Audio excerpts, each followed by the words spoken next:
Okay, thank you. My name is Matthew Arrett. I'm a writer with the Canadian Patriot. I was recently reading an interview by the former Defense Secretary Robert Gates, who wrote that he resigned as Defense Secretary under Obama when he realized that Susan Powers was deploying the U.S. military. And I found that kind of startling and scary, seeing that you have a little cabal of ivory tower academics, as he was describing it, isolated, making decisions outside of much of the Pentagon's systems of control, deploying things like the Libya war outside of the congressional authority, which in hindsight, when you actually look at it, we've discovered that we use things very dangerously, like the Libyan Islamic Fighters Group, Libyan Shield, and other groups later, like Jabhat al-Nusra, in terms of deploying them as a means of destabilizing nations for regime change. Now, this isn't a new thing. We know that people like Samuel P. Huntington, Bernard Lewis's ideology was already implemented by Zbigniew Brzezinski in the 70s in promoting these groups to begin with and calling them freedom fighters, right? So my question here is, why is this, and this stretches to places like Boko Haram and other radical groups affiliated with Al-Qaeda, that are being systematically supported by the West, and why are we not addressing stopping doing this and stopping the drug laundering networks which are being supported by Wall Street, like HSBC, found guilty for supporting and laundering billions of dollars of drug money from Afghanistan and South America for decades? So why is this not coming up in these discussions? That's my question. Well, no doubt, Matt, that's addressed to you. I would tell you they are, but with limited resources and capability. The kind of things that we've been talking about here that plagues and thrives in these undergoverned, alternately governed areas, that includes counter narcotics trafficking, includes human trafficking, all those things, bad things.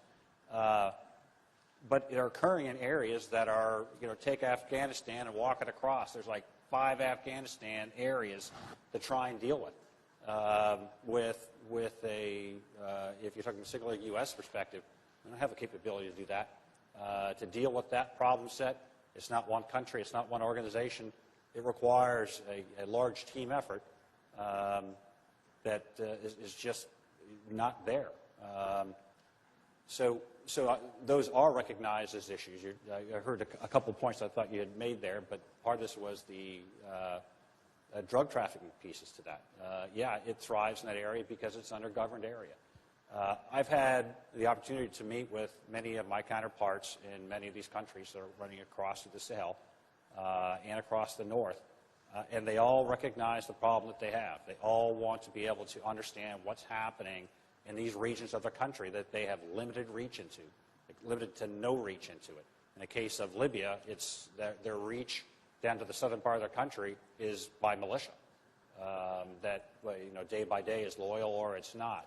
So the capability to understand really what's happening to a level is the first step to trying to understand, to do something about it.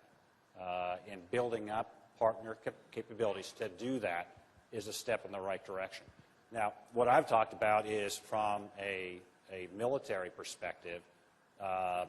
Clearly what's needed, and certainly in AFRICOM's perspective, we work closely with our State Department because it's tied with where's economic aid going, diplomatic approaches. It's a team effort and expanded beyond into an international type of effort that's needed to tackle these problems.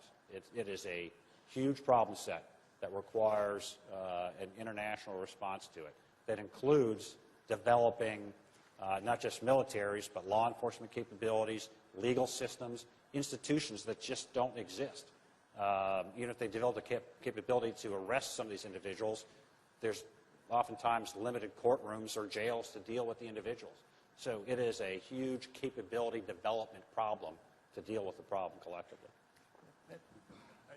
I so agree with you, Matt. I mean, many of these countries, Mali, Chad, Niger, CAR are 4 countries in the poorest 7 in the world, among the poorest 7 in the world. In the main, they do not have enough revenue to govern. They cannot run a school system and a transportation system and a health system and protect themselves through military forces. They just can't get there from here. The Tuaregs, who have opposed anybody who would get in their way for the last 1,400 years,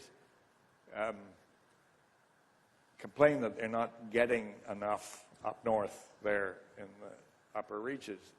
There isn't much to go around.